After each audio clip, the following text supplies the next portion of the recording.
True Lies is a 1994 American action comedy film written and directed by James Cameron. It was executive produced by Lawrence Kasanoff and stars Arnold Schwarzenegger, Jamie Lee Curtis, Tom Arnold, Art Malik, Tia Carrier, Bill Paxton, Eliza Dushku, Grant Heslov and Charlton Heston. It is based on the 1991 French comedy film La Tattale. The film follows U.S. government agent Harry Tasker, Schwarzenegger, who struggles to balance his double life as a spy with his familial duties. True Lies was the first Lightstorm Entertainment project to be distributed under Cameron's multi-million-dollar production deal with 20th Century Fox, as well as the first major production for the visual effects company Digital Domain, which was co-founded by Cameron. It was also the first film to cost $100 million. For her performance, Curtis won the Golden Globe Award for Best Actress, Motion Picture Musical or Comedy and the Saturn Award for Best Actress, while Cameron won the Saturn Award for Best Director. The film ultimately grossed $378 million worldwide at the box office, becoming the third highest-grossing film of 1994, behind The Lion King and Forrest Gump. It was also nominated at the Academy Awards and BAFTAs in the Best Visual Effects category, and also for 7 Saturn Awards.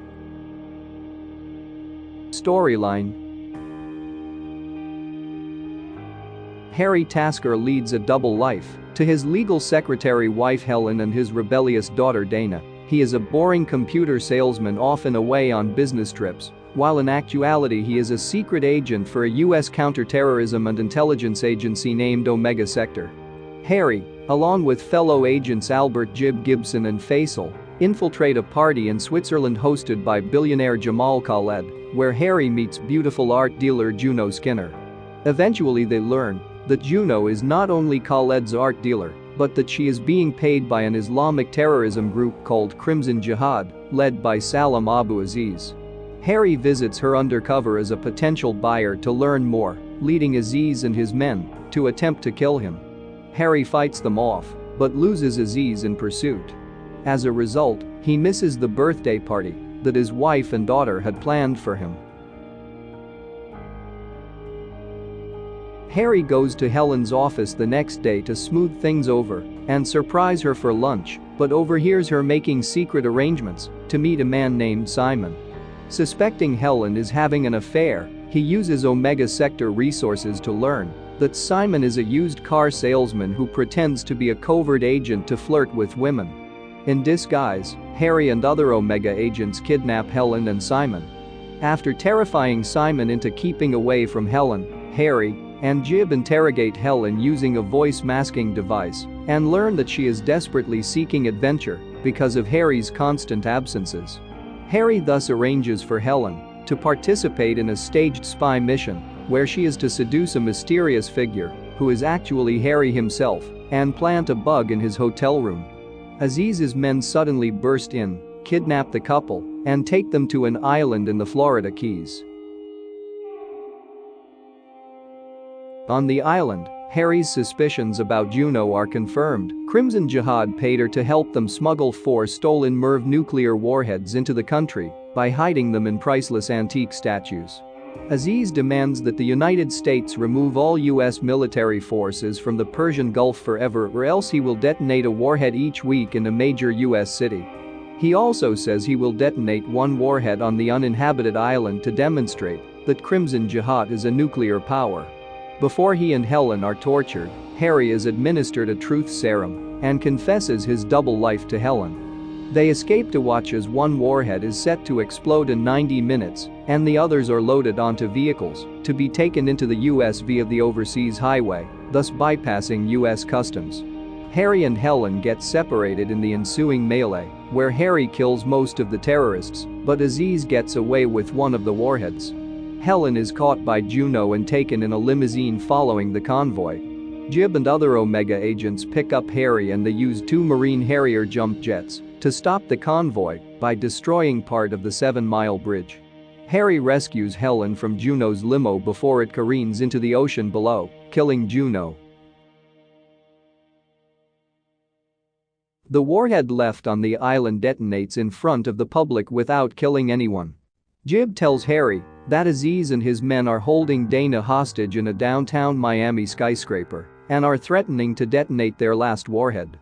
Harry commandeers one of the Harriers to rescue his daughter. Faisal gets into the building by posing as part of a news team requested by Aziz. When he kills several of Aziz's men, Dana steals the missile control key and flees to the building's roof, eventually climbing a tower crane and threatening to drop the key to the street. Aziz pursues and nearly catches her before Harry arrives. Harry rescues a shocked Dana, and after a tense struggle with Aziz, he eventually has him ensnared on the end of one of the plane's missiles, which Harry fires at a terrorist helicopter, killing Aziz and the remnants of Crimson Jihad. Harry, Helen, and Dana are then safely reunited. A year later, Harry and Helen are working together as Omega agents. While on a mission at a formal party, they encounter Simon, working as a waiter and pretending to be a spy as before. He runs away in fear after they reveal themselves and threaten to kill him.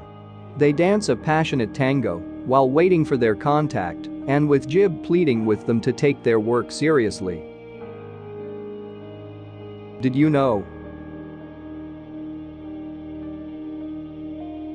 The set of bra and matching panties worn by Helen Tasker during the striptease scene were Jamie Lee Curtis's own.